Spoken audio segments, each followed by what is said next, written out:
Hi there, Summoners. GuardianE here with another live reaction and first impression video for Fire Emblem Heroes, and today we are getting the reveal of the next set of new heroes to drop into the game in just a couple of days. Of course, Ginnungagap is a given at this point. She was a part of the whole Forging Bonds and everything, so we've seen her in the game. We know she's probably going to be the rearmed hero for this particular reveal. The real question is whether or not they're going to continue the trend of releasing attuned heroes, what frequency they're going to release attuned heroes. So, not really sure. I guess we'll see how things pan out since the last banner was so stacked. The last banner had so much value in it with so many different limited characters in it. We'll see if they continue that trend, if they're going to tone it down, if that was just for the debut or not. But got the trailer pulled up here. Let's go ahead, play it, watch it together for the first time, see what the reveals are. And yeah, just take a look at the characters as a whole. So let's get started. Alright, wait for the text to leave. There we go. Alright. So who have we got? Okay, starting right off with the rearmed hero. And of course, that is going to be Ginnungagap, ruler of Nihilty. Yes. Look at that name. So a cavalry... colorless dagger, of course, arcane void, which we have seen in game, and she has her own unique B slot skill, which will be new. We should take a closer look at that, of course. Her design is super cool, very interesting. The whole like single eye and galaxy motif, very reminiscent of. Okay, so new heroes join the battle. That's good. Oh, Escort of Pherae. So this is going to be Isadora. Alright, so a Cavalry Lancer, that's going to be a reposition, Clash 4, Snag 4, Guarding Lance. Very utilitarian, it feels like, in terms of her kit goes. Alright, we've got Troubled Warrior accompanying her. So this is going to be Harkin, an Infantry Sword unit. So two of probably the most congested pools that are out there. Troubling Blade, Attack, Defense, Clash 4, Brash Assault 4. So it doesn't look like we're getting a 4-star focus unit then. And we are getting another attuned hero. Okay, alright. So I guess we're getting a two... Oh, it's Nino! Okay. Fang's heart. She looks so serious. These clothes are just like Jafar's. Oh, they are like Jafar's. That's pretty cool. Okay. So she is an... Oh, she's a green dagger unit. Okay. Very interesting to kind of play off of the whole Jafar thing. Fleeting Echo as her X-slot skill. And, but she is going to be a green hero, so a green dagger unit. Looks like she's got a little... refresh at the end, and then Golden Sea. Oh wait, who was that? Wait, that was. Hold on. they just like right here. Oh, Will. Okay, so they're. I'm guessing he's going to be the 4-star focus unit that gets dropped into the regular pool, and then yeah, it looks like he's going to be a regular archer. Is that right? I think it seems like it. So, Nino and Ginnungagap are not going to be in the regular summon pool. Will, Unequaled Archer, is going to be a non-focus 3 and 4-star new hero that gets dropped, of course. And then they're talking about the whole attuned hero thing, and they're using Jafar as the example, of course. Very appropriate. Let's see how they're going to handle the spark, since, of course, the last spark up to 2 times. So, that's really interesting. So... Okay, so it wasn't just for the last banner where they ended up allowing you to spark multiple times for the limited characters. It could possibly be a trend that going forward, anytime there's multiple limited characters on a banner, you'll be able to spark up to that number of characters. Which, honestly, I feel is something of a pretty decent trade-off. I know that Attuned Heroes had, I think... There was sort of a mixed reception, I think, because there's definitely a sort of a double-edged sword to their implementation into the game. I think having another slot makes a ton of sense. I think kind of sequestering them away to limited heroes was really what kind of brought on some bad juju from the community in certain ways. But I think that this, in the context of their debut banners, allowing you to spark for them for all of them, is a great trade-off. I think that's a great trade-off, because honestly, like, 40 pulls to guarantee yourself one of these characters is not bad at all. Like, in the grand scheme of things, that's actually pretty darn cheap. So, I don't know. I mean, so yeah, I wasn't expecting... well, I didn't know what to expect as far as the Attuned Hero thing and everything. Ginnungagap, we knew we were going to get. Attuned Nino, I was not expecting. She looks great. I mean, she looks good. Everybody seems to love Nino. I like Nino myself somewhat. And then we've got some Fire Emblem representation as well. Yeah, with Ginnungagap, like I said, I think her design is really cool. It's very eclectic. I love the whole galaxy twisty motif and the purples and the whites and then the single eye. It kind of reminds me of, like, the final, what's his name? The kind of the last rival at the end of the season 1 of One Punch Man. I forget what his name is, but it's like kind of the vibe that I get from this character. I know, like, it's but Arcane Void is going to be the inheritable dagger that she has. 14 might, we've already seen it in the game. Killer Slaying effect at start of combat, as long as they have at least 25% HP, plus 5 to all stats, inflicts speed, defense, res, attack, speed, defense, res minus X on foe, where X equals the highest penalty on each stat between target and foes within 2 spaces of target. Calculates each penalty independently. Unit makes a guaranteed follow-up attack, special cooldown charge +1 per attack, and then dagger 7. So pretty, like, run-of-the-mill as far as rearmed weapons go, but this is our first rearmed dagger, which is great, and it has a lot of just base abilities. I think it's going to be very, very useful to have.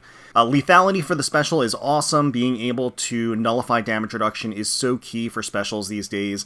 I feel like we've got to get to a point where effectively all classes or all weapon types have some sort of a special that negates damage reduction. And but lethality is you know, one of the first ones. Still very, very, very good. Fire Flood boost 3 for the A slot. Ruler of Nihilty for the B slot. So this is interesting. This is going to be her own unique B slot skill. At start of turn, inflicts attack defense -7, discord, and status, preventing counterattacks on nearest foes within 5 spaces of unit, and foes within 2 spaces of those foes through their next actions. At start of combat, if foe's HP is greater than or equal to 75% or penalty is active on foe, inflicts attack defense -5 on foe during combat, and also, if units attack and trigger unit special, grant special cooldown count -1 to unit before unit's first attack during combat. Alright, so we have the special reverse component, we have a huge stat debuff, we have the Discord effect, which is incredibly disruptive, preventing counterattacks as well on nearest foes within 5 spaces. So that's huge. 5 spaces is enormous, and then within 2 spaces it's an AoE debuff. That's going to really debilitate enemies' ability to enemy phase against her in a lot of ways. They're going to be heavily debuffed, get the Discord, prevent counterattack. They can't even counterattack. I mean, there's just a lot there. And then furthermore, the sort of special reverse element to it as well cripples a lot of units on their enemy phase too. So there's a lot to unpack there as far as value. Fatal Smoke 4 for the C slot. Foe cannot recover HP during or after combat. Neutralizes foe's non-special. If foe would reduce unit's HP to 0, unit survives with 1 HP effects during combat. So it nullifies Miracle. Okay. After combat, inflicts deep wounds and penalty that neutralizes non-special. If foe would reduce unit's HP to 0, unit survives with 1 HP. Effects on target and foes within 2 spaces of target through their next actions. That is interesting. So it's sort of a counter to Dark Maria, right? Or Corrupted Maria. In bestowing the miracle effect to her allies. This is kind of a nullification of that, a counter of that. And there's actually, you know, a good number of units where their kit is really centered around this whole revive mechanic. So Fatal Smoke 4, I think that's a natural evolution of the skill, actually. That makes a lot of sense to me.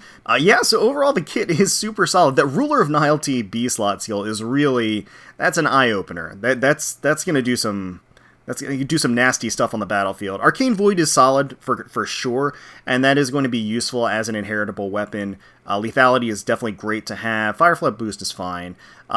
Ruler of Nihilty, that's gonna wreak some havoc for sure. So next up we have Isadora as a cavalry lancer. Like I said, one of the more congested pools out there. Certainly a lot of stiff competition in that arena.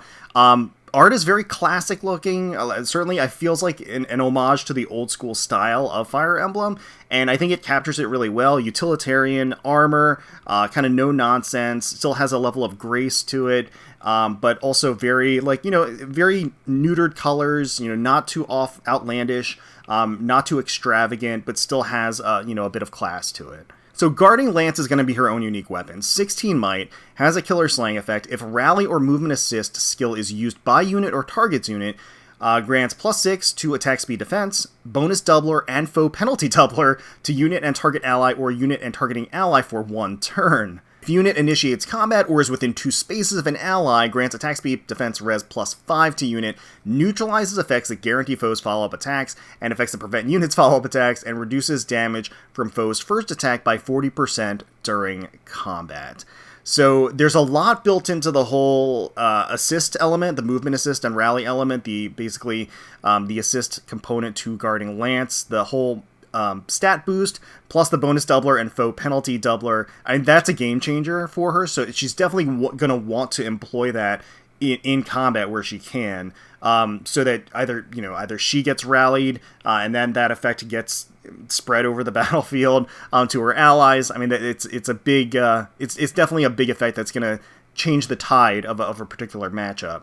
But I will say that it is worth noting that the second effect is independent of the first effect, so as long as she's within 2 spaces of a unit of an ally or initiating combat, she still gets all of the secondary effects, which is the damage reduction, the neutralizing of her own follow-up attack ability, and the preventing of the enemy's follow-up attack.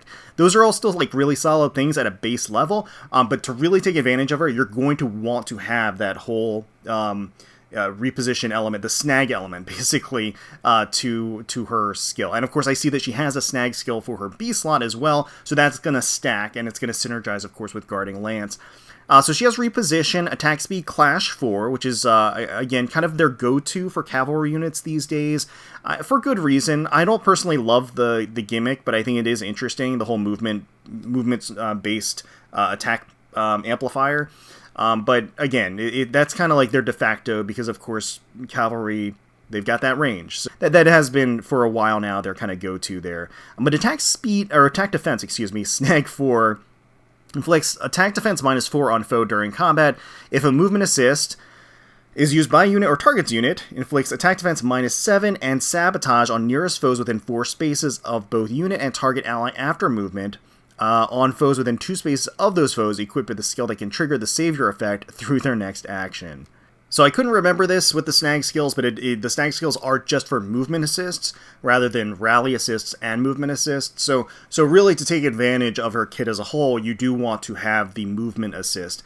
And that can condition her to be sort of a support unit in a way, because if she's going to be doing the one that does offensive repositioning or even defensive repositioning that keeps one of your allies in the enemy phase range, that's going to bestow a lot of buffs to her ally, as well as a huge host of debuffs through the snag skill to the enemy that's going to be engaging, and that's going to really, really, again, turn the tides in that particular engagement. So, and here is Harkin, who is an infantry sword unit, again, one of the most congested pools, highly competitive pools in the game. Again, featuring this kind of old school style, utilitarian in nature, I think definitely muted colors, sort of weathered armor, and just a no-nonsense look. Not even really elaborate in terms of his standing pose or anything like that. He's a soldier through and through. There's not really a lot of embellishments, which I think works for the style that they're going for. So Troubling Blade is going to be his weapon. 11 might, accelerates special trigger, so cooldown, killer slaying effect. Unit attacks twice. Oh, okay, he's going to be a brave unit. That's interesting. I didn't really expect that out of him. He's going to be, even if the unit foe initiates, so even on enemy phase, he's going to be having that brave effect on his weapon. At start of combat, if unit's HP is greater than 25%, grants +5 to all stats, reduces damage from foes' first attack by 40%, and grants special cooldown charge +1 to unit per attack during combat. Only highest value, does not stack. For each foe within 4 spaces of unit can move to any of the nearest spaces adjacent to that foe, unless space is impassable terrain. Really? That's actually really unique. Unless space is impassable terrain, so that means he can warp past impassable terrain. He just can't land on impassable terrain. As an infantry unit, that's pretty unique. That warping capability, based upon the enemy positioning, is pretty rare. I don't even know if we have a unit that does that really. I can't think of one off the top of my head. Maybe there's one, but I do like that gimmick. That does set him apart. That does make him unique. That kind of like puts him like right out into the fray, potentially, depending on the enemy positioning, but it also lets him extend his reach a bit. So that means that he can kind of engage on an enemy that's hiding behind another enemy pretty easily. And again, he's a brave unit, which means he's gonna hit hard. If there's a unit with lower defenses in the back, he can kind of warp to them and kind of take them out. And then enemy phase, whoever approaches him, he's going to be able to enjoy the fact that he has the damage reduction built in. So if the enemy attacks into him, he can defend against it or survive against it with the damage reduction, and then retaliate with a brave effect. He's going to have bonfire to proc as well. He's going to get special charge. He may even like opt for a higher CD special in that case, since he's got a killer slaying effect. Yeah, he's got the killer slaying effect too. So bonfire's at a 2-turn cooldown, which means that basically with every initiation, is it every initiation? Yeah, +1 charge per attack during combat at the start of combat. He's gonna proc bonfire with every attack, because since he has the brave effect, and it does seem like he's gonna have some pretty decent defenses. So that does all kind of pan out and work out for him. Attack defense clash 4 as well. Really well with his warping capability. That's really nice. Very, again, an interesting gimmick for him. And then Brash Assault 4 for the B slot. So that is going to give him the ability to quad and debuff the enemy and have additional damage reduction. And it has a bide effect built in, and so it deals damage equal to 30% of foes' attack damage prior to reductions. Yeah, so that damage reduction of 30% is going to stack with the 40% of damage reduction with Troubling Blade, and then he's going to retaliate with a double attack, or quad attack, really, with at least the dealing, and then with the next attack dealing that bide damage, in addition to the bonfire proc, in addition to quadding. So he's going to hit really hard. I mean, he is going to hit super hard when that scenario and the stars align, and it's not that hard for those stars to align either. And then lastly for the banner, we do have our attuned hero of Nino as an infantry green dagger unit. Didn't really expect that.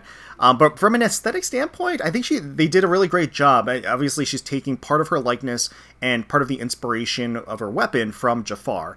And I think that works really well. She's also kind of made it her own. It's still colorful. It still has this, I think, youthful energy to it, all the same. It's very fitting, and I think it's a nice look for it. It's unique. I think that's very important. It kind of like sets it apart, and it still kind of like tells a little bit of a story. So I think those elements to it are successfully achieved here in terms of her visual design and impact.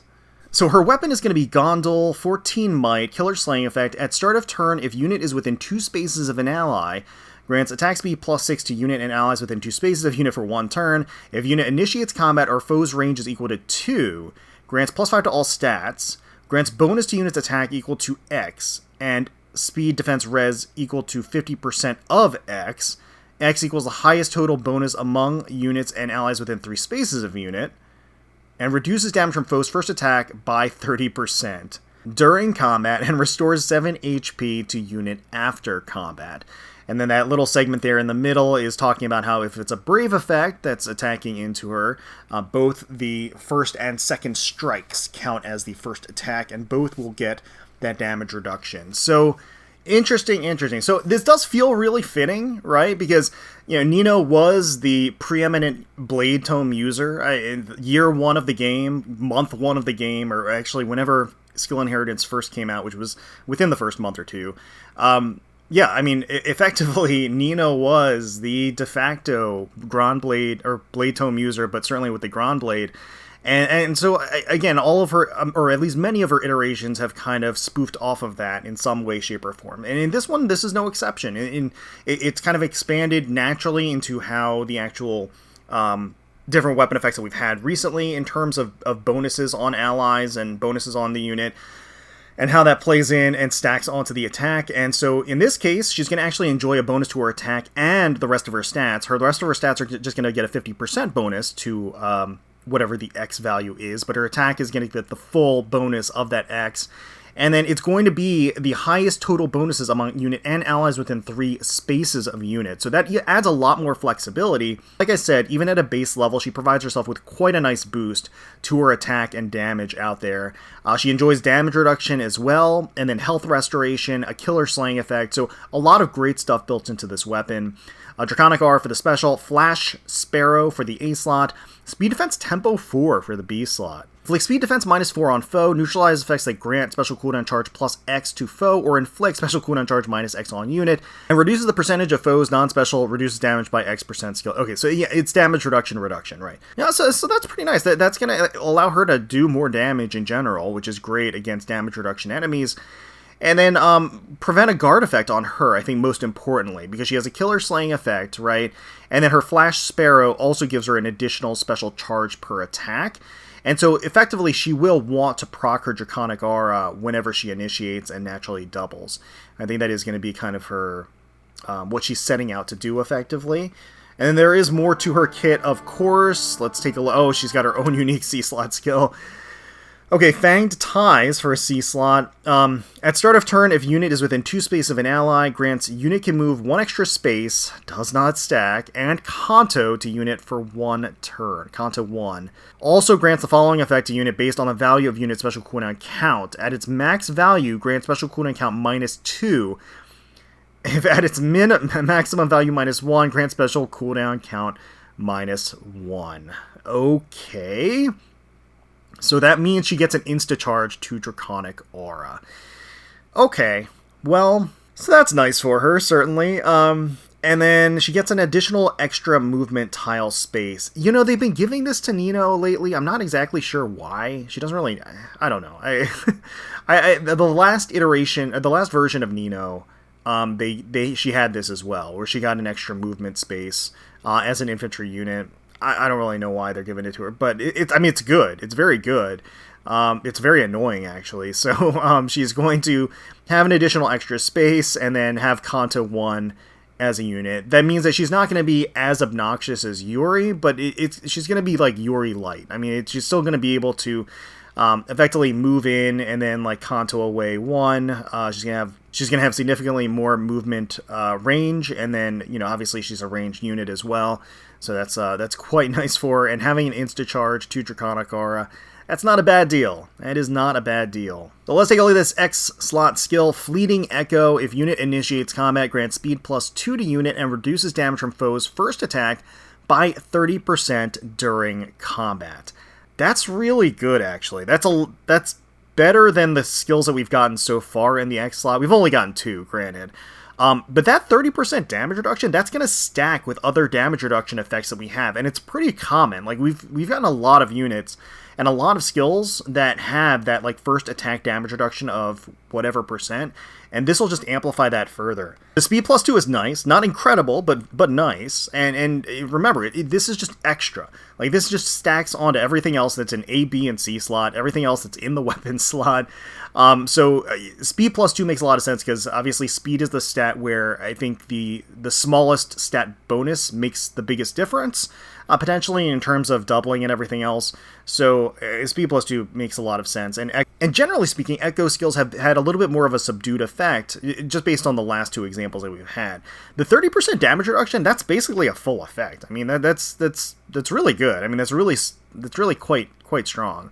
I can definitely see and think of a lot of uses for this particular X-slot skill, so it's a good one. It's a good one, and yeah, I mean, Nino is going to be really strong, annoying to deal with. I mean, I think her kit as a whole, she's going to have Draconic Aura ready to proc every time at the start of combat. Being able to then Kanto herself naturally is going to be just a powerful effect.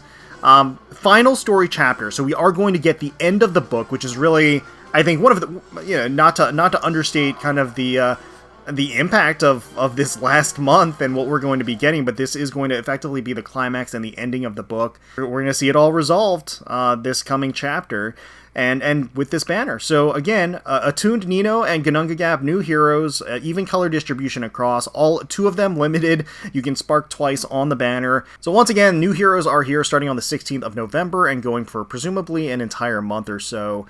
I mean, it's no surprise. I think the 2 limited heroes are really the stars of the show here, the Attuned Nino and the Ginnungagap.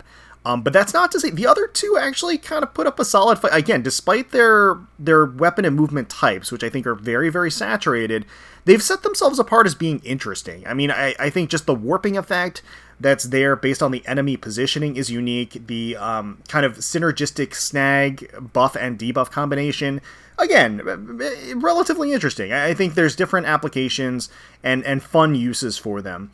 But again, I do think that certainly the stars of the show, Nino and Ginnungagap here, should you summon for them? I mean, they're going to be powerful for sure. I don't think they're absolutely like must summons or anything. They're both going to be very, very potent in what they do. They've got a lot of unique abilities built into their kits. That's going to give them a lot of longevity too. So I would say it's definitely not wrong to spark for these units, especially since you do have that safety net of the spark. For me personally, I don't think I'm really going to summon on this banner in a big way. I'll probably pull on every colorless and green stone in the first circle and just kind of leave it at that. I don't really see myself going too far into this one, especially we're coming on year's end, and I do suspect that we'll probably get some pretty big targets of mine in the not too distant future. So, but let me know in the comments below if you guessed Attuned Nino. I don't know, maybe there was something out there that suggested that she was the hero, but I didn't see anything. Let me know if you guys guessed Nino. Let me know if you're excited for the banner and if you're going to be summoning for it. Hopefully you all enjoyed the video. If you did, please feel free to leave us a like, comment, subscribe to the channel for more Fire Emblem Heroes content. We thank you all so much for watching, for taking time out of your day to spend with us. We really do appreciate it. And until next time, let's protect those skies.